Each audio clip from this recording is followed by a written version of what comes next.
नमस्कार, एक बार फिर से आपका स्वागत है। फ्रेंड्स, बैंकिंग अपडेट्स में कुछ मुख्य समाचार इस तरह से हैं कि पहला तो रिजर्व बैंक ऑफ इंडिया ने दो प्रमुख बैंकों पे, एक नेशनलाइज बैंक और एक प्राइवेट बैंकों पर पेनल्टी इम्पोज किया है। वो स्टेट बैंक ऑफ इंडिया और standard chartered bank. Friends, the Reserve Bank of India imposed a monetary penalty of rupees 1 crore on State Bank of India for non-compliance with the directions contained in Reserve Bank of India frauds classification and reporting by commercial banks and select FIS. Directions 2016. This action is based on the deficiencies in the regulatory compliance and is not intended to pronounce upon the validity of any transaction or agreement entered into by the bank with its customer. And Reserve Bank of India on Monday imposed a monetary penalty of rupees 1.95 crore on Standard Chartered Bank for failing to comply with guidelines issued for customer protection, cybersecurity, credit and card operations, and creation of central depository for large exposures. The RBI conducted a statutory inspection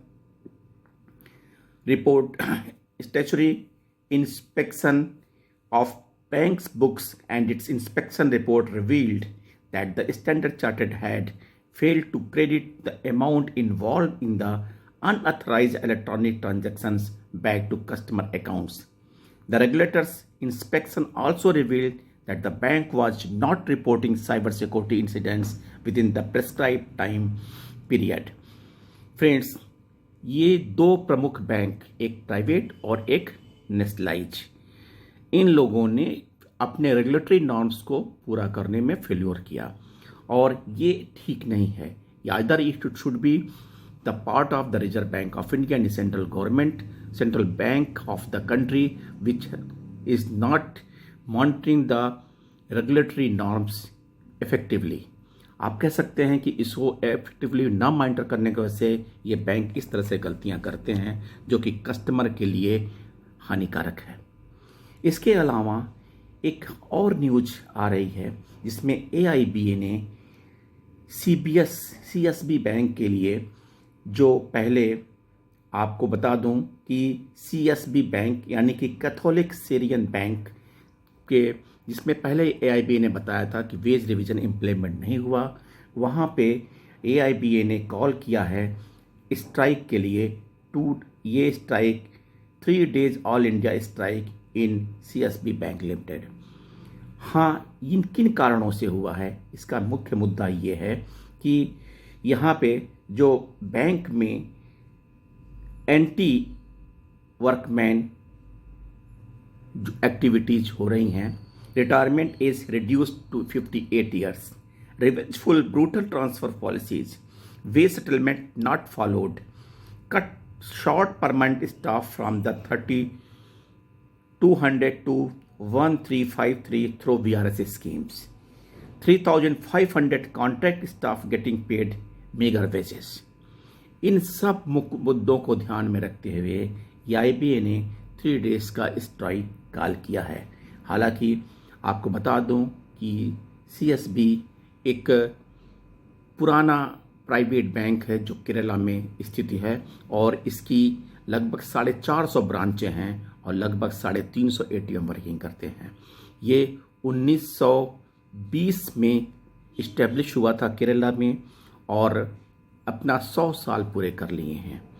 इसके बाद भी, इतने दिन बीतने के बाद भी इन बैंकों में अभी तक जो सिस्टम है, जो HRD के रूल्स हैं, इस तरह के फॉलो नहीं हो रहे हैं। हालांकि केरला गवर्नमेंट ने इसके स्ट्राइक को कॉल ऑफ करने के लिए इनके वित्त मंत्री और फाइनेंस सेक्रेटरी ने मुलाकात किया। Thiruvananthapuram ahead of the 3 days strike from October 20 by employees of the Catholic Syrian Bank CSB seeking wage revision and scrapping of the alleged anti-labor policy. Kerala government on Monday held discussion with the bank's managing director C.V. Rajendran. The employees plan to strike from October 20 to 22, in support of which all bank employees in the state to propose to go on one-day protest on October 22nd. State Finance Minister K.N. Balgopal and Finance Secretary Rajesh Kumar Singh held a discussion with Rajendran. Rajendran has agreed to hold talks with the United Forum of CSB Unions today itself, the Ministers of Office said in a press release. According to a top leader of the AIBA, the employees of CSB will stage a 3-day strike from the Wednesday.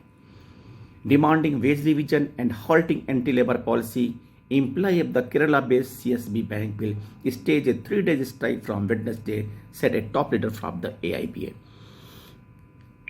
ये जो bankers के प्रति जो bank management का रवैया, इधर nationalise bank और private bank, दोनों में बैंकर्स के जो हमारे स्टाफ हैं, एम्प्लॉयज हैं, इनके प्रति पॉजिटिव प्रूफ नहीं हो रहा है। यूनिलैटरल रिटायरमेंट रेट्स को घटा देना, वीआरएस दे के परमानेंट स्टाफ को हटा देना, उसके अलावा 3,500 स्टाफ का भर्ती कॉन्ट्रैक्ट बेसिस पे करना और उनको एक मिगर अमाउंट देना जो कि लेबर लॉ के अगेंस्ट है। इस तरह से जो एंटी लेबर पॉलिसी अडॉप्ट करने के लिए बैंक के अगेंस्ट स्ट्राइक कॉल किया गया है। हालांकि गवर्नमेंट, केरला गवर्नमेंट के मिनिस्टर ने जो डिस्कशन किया है उस बिहाफ पे जो एमडी ऑफ द बैंक है मिस्टर राजेंद्रन क्या फैसला लेते हैं, सीबीआई यूनियन के मेंबर्स के मिलके क्या होता है, ये तो आगे वाला समय बताएगा। पर इस तरह की प्रक्रिया जो एंटी लेबर है, जो एम्प्लॉइज़ के अगेंस्ट है, वो आने वाले दिनों में और एम्प्लॉइज़ के लिए खतरनाक होने की संभावना है। Friends, this are the banking updates, और नए अपडेट्स के साथ आपसे फिर मिलते हैं कि फैमिली पेंशन का पेमेंट कब होने वाला है, पेंशन अपडेशन में क्या इम्प्रूवमेंट हुआ, और अन्य बातों के साथ फिर मिलेंगे। तब तक के लिए थैंक यू, धन्यवाद।